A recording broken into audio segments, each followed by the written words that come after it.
The letter arrived on a Tuesday morning. It was short. Just 3 sentences.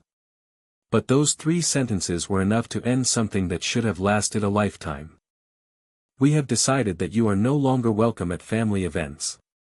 You have become an embarrassment to this family's name. Please do not contact us again. It was signed by his father. Marcus read it twice.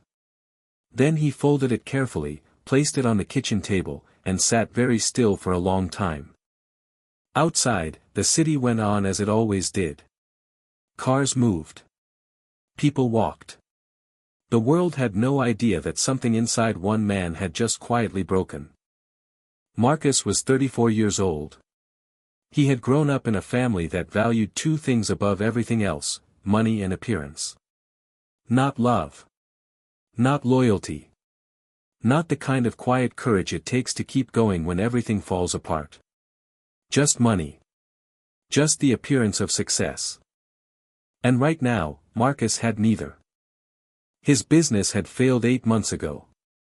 Not because he was careless, but because a supplier he had trusted completely had taken his investment and disappeared.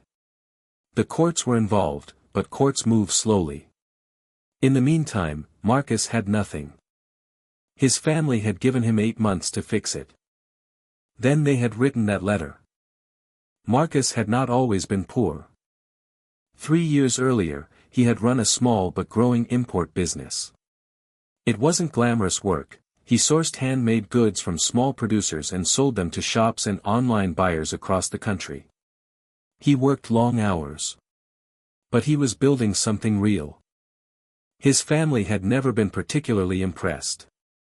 His father, Gerald, was a property developer, old money, firm handshakes, and a deep belief that a man's worth was measured in square footage and the brand on his watch.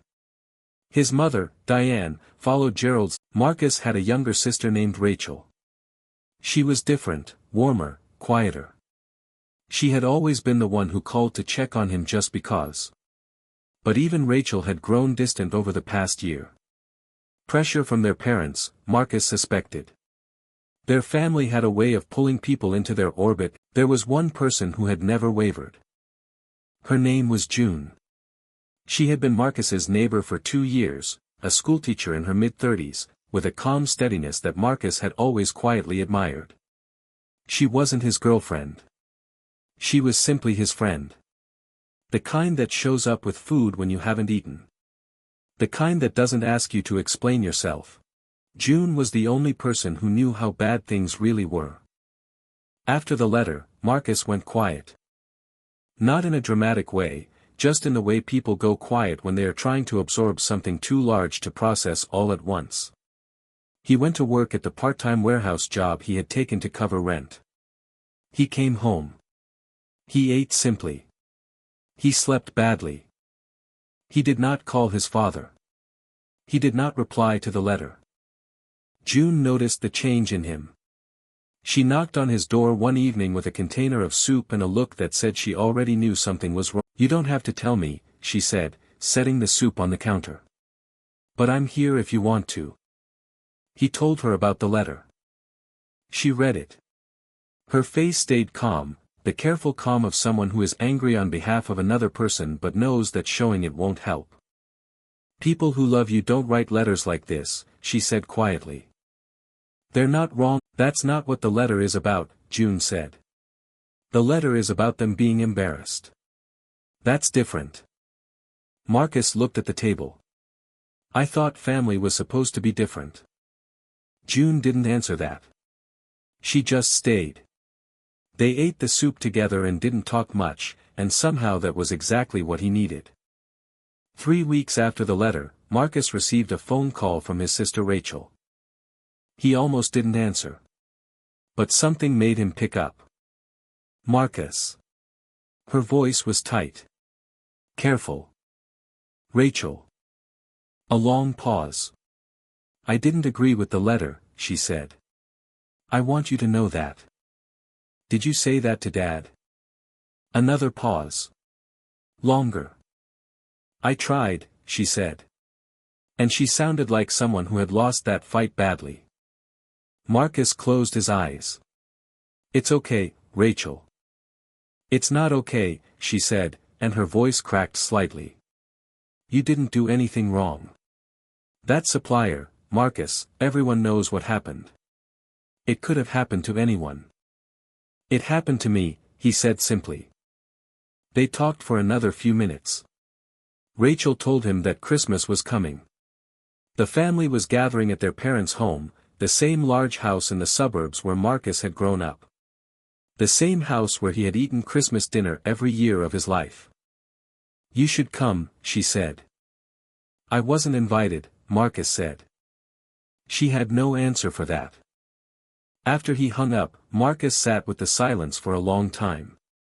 The holidays had always been important to him, not for the gifts or the image, but for a feeling he had chased his whole life, the feeling of belonging somewhere. It appeared that feeling was no longer available to him. December arrived cold and gray. Marcus kept to his routine. Work. Home. Sleep. The warehouse job was physical and tiring, and there were days when that tiredness felt like mercy, because when the body is exhausted enough, the mind goes quiet. But Christmas Eve was harder than he expected. He walked home from a late shift through streets strung with lights. Families moved behind lit windows. Music drifted from open doors. The city was doing everything it could to remind him of what warmth looked like. June knocked on his door that evening. She was carrying a small pine branch in a pot, a miniature Christmas tree, barely a foot tall, with 2 little ornaments hanging from it. It was on sale, she said, holding it up. I figured it was better than nothing. He let her in.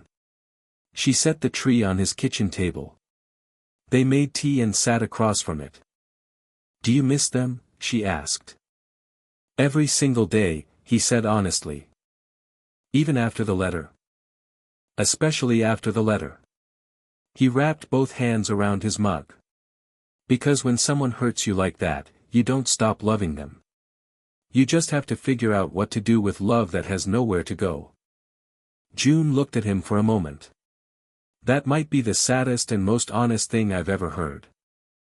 They sat together until late, talking about small things and letting the big things rest. And for a few hours, the apartment felt less like a place of waiting and more like a home. In early January, something unexpected happened. Marcus received a call from a lawyer named Mr. Osei, not his own lawyer, but one connected to the fraud case against the supplier who had taken his money. Mr. Marcus, Mr. Osei said, his tone measured and careful. I wanted to inform you that the case has reached a resolution. The defendant has been found liable. Assets have been located and seized. Your investment, along with compensation for damages, is being returned. Marcus stood very still. How much? He asked. Mr. Osei told him. The number was larger than Marcus had expected. Significantly larger. The damages component, it turned out, had been calculated based on the full projected growth of his business, growth the court determined had been interrupted by the fraud. He thanked Mr. Osei. He hung up. He sat down on his kitchen floor because his legs had simply decided to stop working. He stayed there for a while. Then he laughed, not the joyful kind, not yet. The stunned kind. The kind that happens when reality shifts too fast for the body to keep up. He called June. Can you come over? He said. She was at his door in 4 minutes. He told her everything. She sat across from him at the kitchen table, the same table where she had placed the soup, where the small Christmas tree had stood, and she listened to every word. When he finished, she was quiet for a moment. What are you going to do? She asked. I don't know yet, he said. I need to think. About the money, or about your family? Both questions were the same question, and they both knew it. Marcus thought about his father, about Gerald's firm handshake and harder heart. He thought about the letter. He thought about Rachel's voice cracking on the phone. He thought about every Christmas dinner and every moment at that table where he had wanted to feel like enough and hadn't quite managed it. He wasn't angry. That surprised him. He had expected anger, a righteous, burning kind that would feel satisfying. Instead he just felt tired. And clear. "I'm not going to call them and say I told you so," he said. June tilted her head. "No. No. Because that's not what I want." He looked at his hands.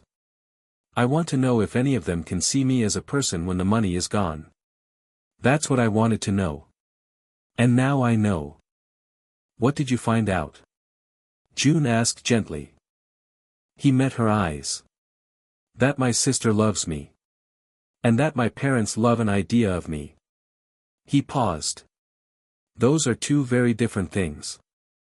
The news traveled the way news always does in families, sideways, through the wrong person, at the wrong time. Rachel found out first. She called Marcus in tears. "I'm so glad," she said. "Marcus, I'm so glad. I always knew you'd get through it." "You believed in me," he said. That mattered. Then, 2 days later, his father called. Gerald's voice was different on the phone, a version of itself that Marcus had heard only a handful of times. Softer. Less certain. The voice of a man who has realized he made a mistake and doesn't quite know how to say so. "I heard the news," Gerald said. "I assumed you would," Marcus said. A long silence. "Marcus, his father stopped. Started again. "The letter was." "I know what the letter was, Dad." Another silence. Longer. "I'm not proud of it," Gerald said. And his voice, in that moment, was simply the voice of an old man who had done something he couldn't undo and was standing in the shadow of it. Marcus sat with the words. He had imagined this phone call many times. He had imagined himself saying sharp, true, painful things. He had imagined the satisfaction of finally being heard. But sitting there with the phone in his hand, he found that satisfaction wasn't what he wanted. He wanted something older and simpler than that. "I'll come for dinner," Marcus said. "Next Sunday. If the invitation is still open." He heard his father exhale, a long, slow breath, like something releasing. "It's open," Gerald said. Sunday came gray and quiet. Marcus drove to the house in the suburbs, in the same modest car he had driven before. He wore clean, simple clothes. He brought nothing except himself. Rachel met him at the door. She hugged him before he had even fully stepped inside, the kind of hug that says things words can't. He held on to it for a moment. His mother, Diane, stood in the hallway behind Rachel. She looked smaller than he remembered, or maybe he just saw her differently now. Her eyes were uncertain. She reached out and touched his arm. "I'm glad you came," she said. It wasn't an apology. He knew it wasn't enough. But it was something real, and he accepted it for what it was. His father was in the kitchen. When Marcus came in, Gerald turned from the counter. He was an old man, Marcus saw that clearly for the first time. An old man who had spent his life measuring worth in the wrong units, and who was now standing in the quiet aftermath of that mistake. Gerald crossed the room and put his hand on Marcus's shoulder. He didn't say much. Just, "I'm glad you're here, son." The word son hung in the air between them. Marcus nodded. "I'm glad to be here, Dad." It was not a perfect dinner. There were awkward pauses. There were moments when no one quite knew what to say. The apology that needed to be spoken properly hadn't been yet, that would take more time, more honesty, more conversations than one Sunday could hold. But it was a beginning. Marcus looked around the table at different points during the meal, at Rachel, who kept catching his eye and smiling with relief. At his mother, who talked too much about small things because big things were still hard. At his father, who was quieter than usual and who, once, when he thought no one was looking, watched Marcus with an expression that was something close to grief. On the drive home that evening, Marcus called June. "How was it?" she asked. "Hard," he said. "And okay." Both at the same time. "That sounds about right." He smiled at the road ahead. "I'm not going to pretend everything is fixed. It's not. But I think my father, what took him so long?" June said, gently. "Fear," Marcus said simply. "People who measure everything by money are usually just afraid. Afraid that without it, they don't matter. That's a terrible way to live."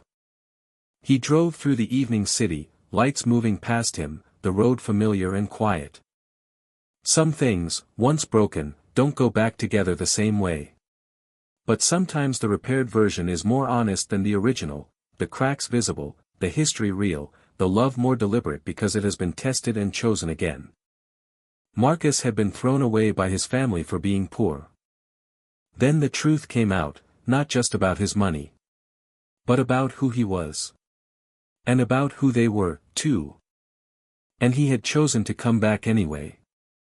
Not because they deserved it, but because he was someone who believed that people could grow. And that